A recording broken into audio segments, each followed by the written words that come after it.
Assalamualaikum warahmatullahi wabarakatuh. Oke, kita akan lanjutkan materi kuliah tentang teknik manajemen perawatan. Untuk materi selanjutnya yaitu analisis bahaya proses. Analisis bahaya proses. Apa maksudnya? Terus apa saja langkahnya? Yang pertama adalah tetapkan unit yang akan dikaji. Kalau kita bekerja di perusahaan, pastikan ada beberapa unit atau ada unit produksi, unit proses, kemudian unit finishing, kemudian packing.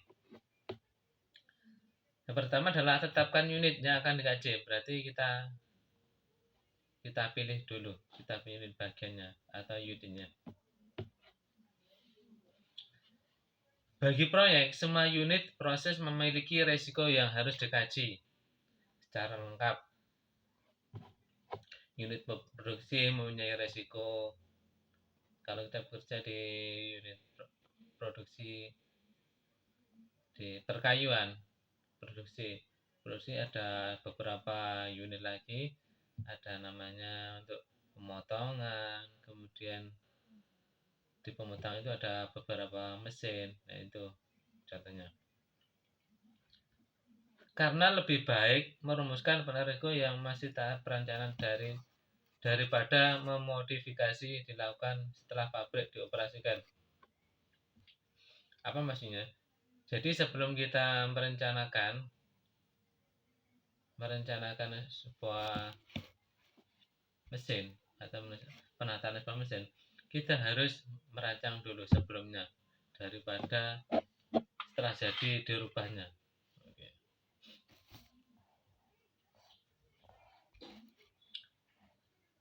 Oke, penentuan prioritas analisis didasarkan besarnya bahaya dalam proses. Ya, bahaya proses yang paling berbahaya apa? Mulai produksi, mulai bahan baku, produksi, proses, kemudian packing, finishing, mana yang memiliki bahaya terbesar? Memiliki bahaya dalam proses, jumlah objek, ya, terutama manusianya, kemudian yang terpapar, kemudian umur pabrik, kira-kira diperkirakan mesin-mesin itu bertahan berapa lama, kemudian kejadian-kejadian dalam kegiatan produksi. Nah, kejadian dalam produksi, banyak sekali kejadian dalam kegiatan produksi, ya, seperti mesin mogok, rusak, dan lain sebagainya. Analisisnya ditujukan pada bahaya dan risiko proses produksi serta dampaknya bagi semua pekerja. Risikonya di tempat bekerja. Bagi karyawan, kemudian perusahaan atau lingkungan di sekitar pabrik. Nah, kita harus menelaah dulu, memperinci resikonya untuk perusahaan apa, resiko untuk karyawan apa, kemudian untuk lingkungan apa. Oke. Langkah yang kedua adalah membentuk unit, membentuk tim. Apa tim itu? Tim adalah perkumpulan dari orang-orang yang mempunyai keahlian, mempunyai spesifikasi tertentu. Tim harus beranggotakan ahli yang memahami metode proses, metode analisis. Nah, mungkin ini dari unit produksi, dari pengawas produksi, kemudian perekayasa atau R&D, Research and Development. Kemudian bagian produksi, ya, biasanya kepala produksi atau pengawas produksi. Kemudian pemeliharaan atau maintenance. Oleh karena itu, tim biasanya terdiri dari yang pertama adalah ketua. Dia adalah petugas yang bertanggung jawab dalam semua produksi. Ya, orang yang bertanggung jawab adalah kepala produksi atau namanya manajer produksi.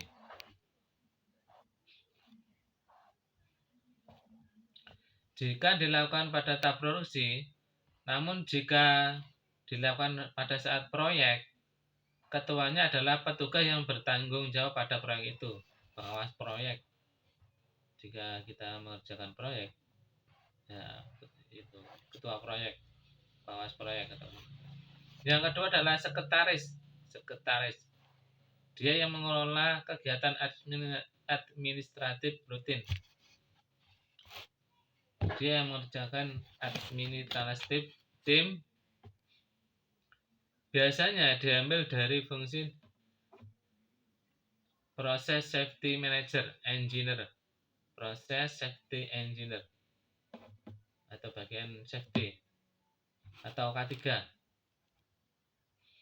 Dia harus menguasai metode penakaran bahaya dan risiko secara mendalam, lengkap dengan perantai lunak yang dapat membantu kerja tim. Dia harus menguasai bahaya-bahaya maupun risiko secara mendalam, harus memahami. Lengkap dengan perantai lunak yang dapat membantu kerja tim. Harus bisa mengoperasikan komputer minimum harus bisa mengoperasikan komputer. Yang ketiga adalah anggota tetap. Timnya harus beranggota tetap. Bisa diambil dari fungsi produksi, kemudian pemeliharaan atau perawatan, kemudian rekayasa atau R&D, kemudian K3 harus masuk. Yang keempat adalah anggotanya adalah anggota tidak tetap.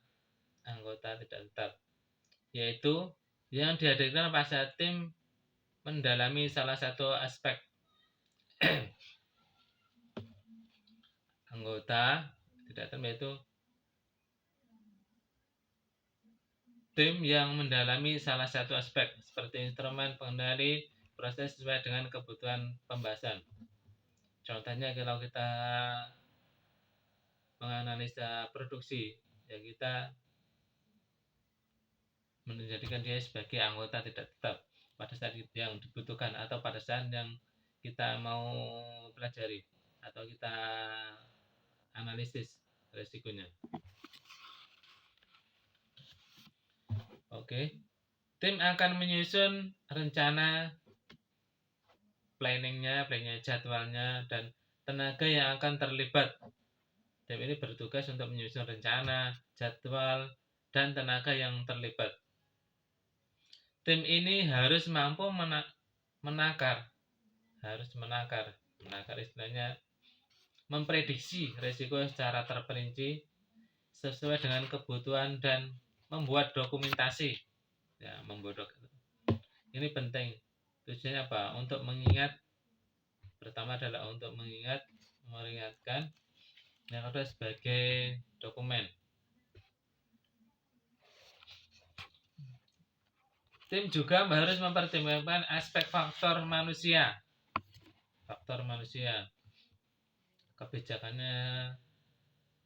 Kebijakan dan organisasi, seperti isu kebijakan dan organisasi. Hubungan antara operator dan proses produksi serta faktor pendidikan dan pelatihan. Harus memperhatikan ini, harus memperhatikan semua. Antara hubungan operator dengan operator, kemudian produksi serta faktor pendidikan dan pelatihan. Oke. Tim memastikan selesainya tugas ini dan menjawab pertanyaan penutup. Harus bisa menjawab pertanyaan penutup. Oke. Kemudian setelah membentuk tim, yang pertama adalah menetapkan unit, kemudian membentuk tim. Yang ketiga adalah pemilihan metode dan analisis. Pemilihan adalah pemilihan cara. Menggunakan cara apa? Menggunakan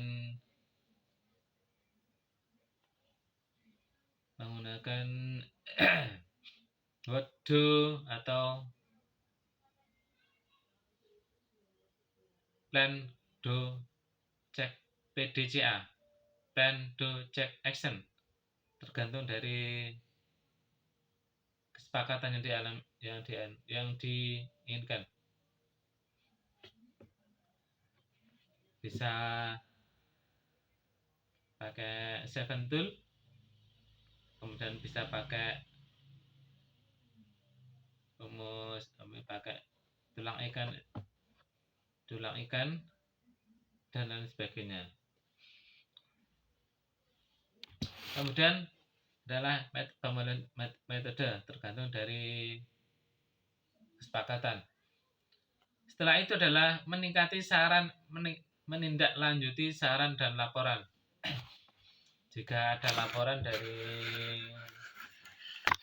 unit produksi atau unit yang lain yang biasanya diberikan surat laporan maupun saran. Jika tim menghasilkan temuan-temuan dan memberikan saran untuk meningkatkan pengendalian risiko produksi, harus ada sistem guna memastikan bahwa temuan dan saran itu didokumentasikan dan ditindaklanjuti. Setelah ada laporan, kemudian harus temuan dan saran didokumentasikan, dibuatkan surat ataupun foto-foto. Nah, setelah itu diberikan tindakan perbaikan setelah dan sebelum dilakukan perbaikan. Itu harus ada laporan.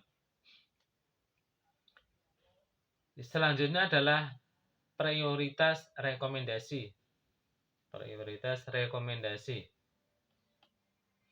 Jika pada waktu melakukan penelitian memerlukan prioritas mana yang harus dianalisis terlebih dahulu. Harus dilakukan analisis, dilakukan penelitian yang mana yang penting, agak penting, kurang penting, tidak penting. Penting sekali, kemudian penting,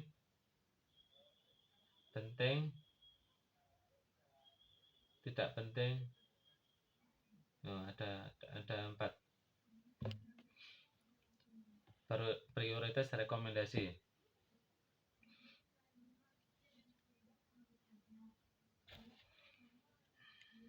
Oke, selanjutnya adalah harus dianalisis terlebih dahulu. Pertimbangan prioritas ini dapat memperhatikan beberapa kriteria. Yang di antaranya adalah kerumitan proses produksi. Kerumitan proses produksi. Mana yang harus dilakukan? Apa produksinya dulu, kemudian umur peralatan produksi, umurnya apa peralatan dahulu, kemudian sifat racun dan bahaya kimia yang digunakan. Nah, ini sifat apa ini yang didahulukan dahulu, sifat bahaya bahan kimia yang digunakan. Kemudian daya uap bahan kimia. Daya uap bahan kimia apa ini yang didahulukan dahulu, tergantung dari situasi. Kemudian volume bahan kimia yang berbahaya. Volume banyaknya. Kemudian sejarah operasi.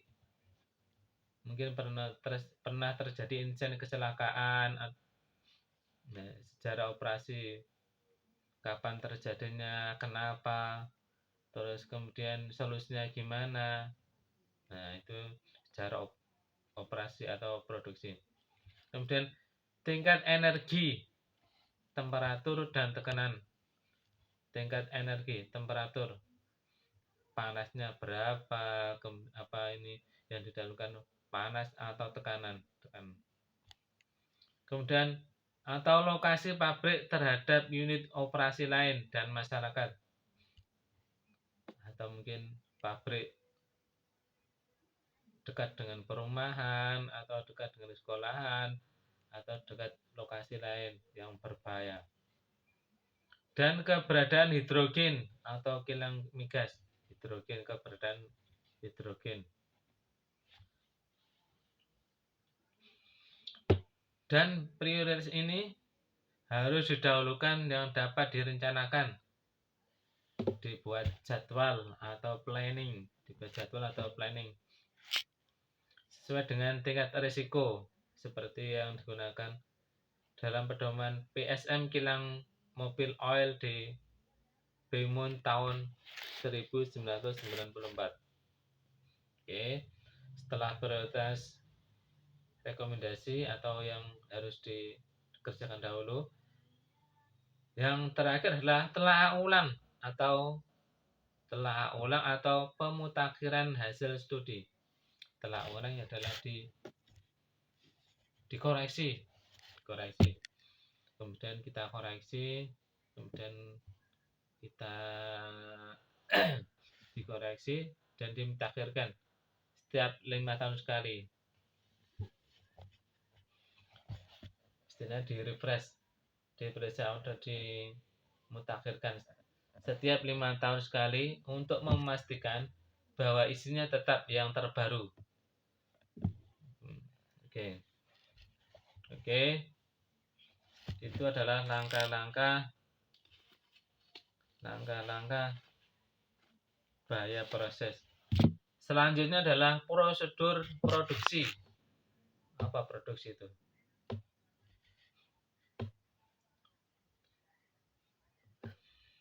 Oke, prosedur produksi.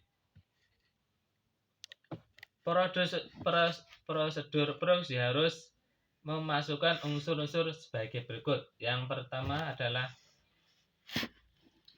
menghidupkan awal. Menghidupkan awal. Kalau kita bekerja di produksi, yang pertama adalah menghidupkan awal. Berarti kita hidupkan mesin-mesinnya dahulu. Kita panaskan dahulu. Jadi kalau kita bekerja di produksi, kalau ada mesinnya, minimum kita hidupkan 10 menit.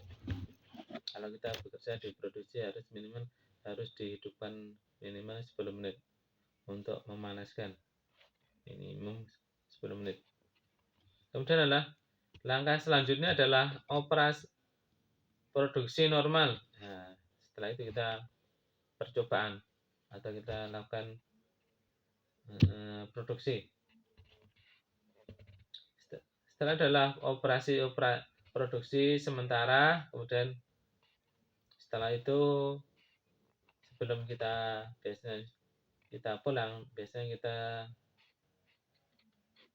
berikan waktu 10 menit, seperti mau menghidupkan 10 menit, mau kita matikan, kita kosongkan operasi 10 menit baru kita matikan. Kemudian baru mematikan pabrik atau mesin-mesin. Kalau matikan pabrik terlalu riskan. Tapi mematikan mesin, bukan mematikan pabrik, tapi mematikan mesin. Oke. Kemudian mematikan normal. Oke. Setelah adalah ketika diperlukan pabrik dimatikan darurat atau shutdown, dan penugasan tentang yang bertanggung jawab mematikan mesin. Ketika mesin dimatikan atau shutdown, harus ada tanggung jawab dari pihak yang berwenang. Siapa pihak yang berwenang? Bisa kepala produksi, bisa kepala maintenance. Paling tidak harus ada orang yang bertanggung jawab. Oke, kemudian selanjutnya adalah prosedur produksi harus mempertimbangkan prosedur harus mempertimbangkan yang pertama adalah sifat dan bahaya bahan kimia yang digunakan proses. Sifat dan bahaya bahan kimia yang digunakan dalam proses. Sifat dan bahaya. Oke, sifatnya kita ambil contoh adalah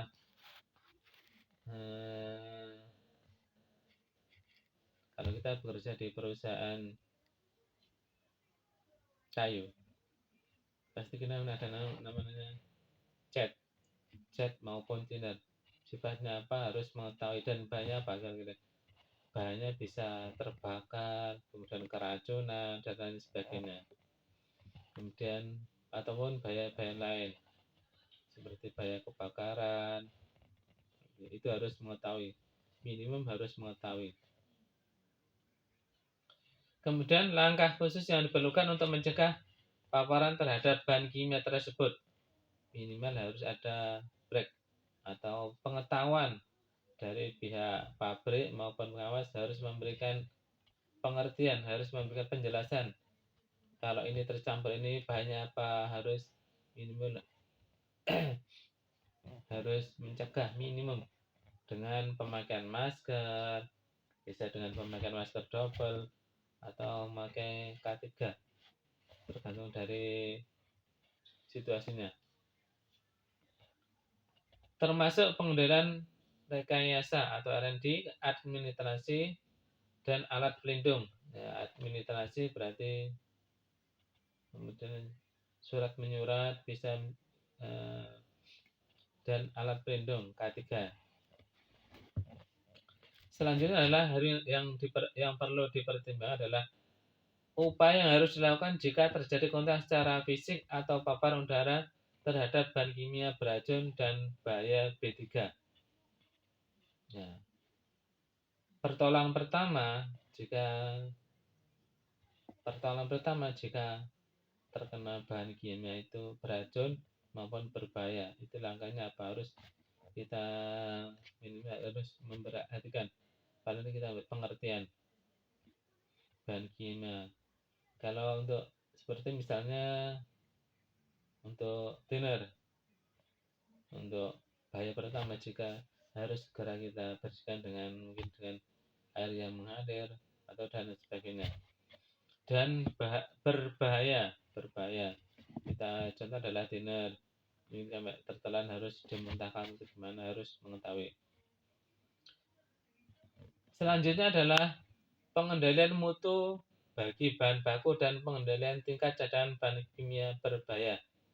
Pengendalian mutu bagi bahan baku. Nah, ini harus diperhatikan adalah mutu dari bahan baku. Oke.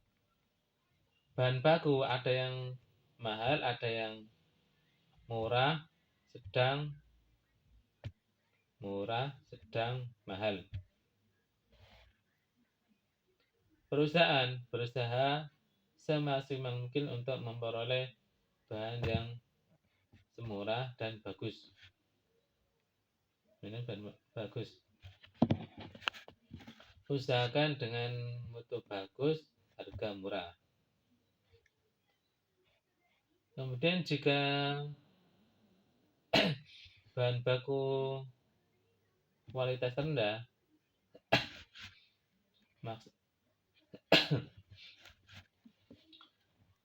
maka produksi akan menjadi, maka jika bahan baku rendah, mutunya rendah, dia akan mempengaruhi dari produksi, mempengaruhi dari hasil. Kemudian pengendalian tingkat cadangan bahan kimia berbahaya. Nah, pengendalian harus apa? Pengendalian harus pengendalian tingkat cadangan bahan kimia berbahaya harus dilakukan. Pengendalian adalah penataan dari bahan-bahan kimia. Semaksimal mungkin berusaha untuk mengatur tempat dari bahan bahaya atau bahan kimia. Selanjutnya adalah semua bahaya khusus yang muncul saat bekerja tidak rutin dalam proses. Semua bahaya khusus yang muncul saat bekerja tidak rutin. Nah, bahaya tiba-tiba, bahaya yang tidak inginkan, atau biaya kita sudah menerapkan K3, sudah menerapkan SOP, tetapi tiba-tiba terjadi kecelakaan, bisa human error atau dan lain sebagainya. Itu harus diperhatikan. Oke, itu untuk prosedur produksi harus mempertimbangkan itu. Selanjutnya adalah landasan prosedur produksi. Landasan prosedur produksi. Untuk mencapai tujuan di atas, syarat utama pengelolaan prosedur produksi yang pertama adalah prosedur mencantumkan posisi petugas yang bertanggung jawab di setiap operasi pabrik. Mencantumkan posisi petugas yang bertanggung jawab di daerah operasi pabrik. Oke, di perusahaan kita mengenal ada beberapa bagian. Unit bahan baku,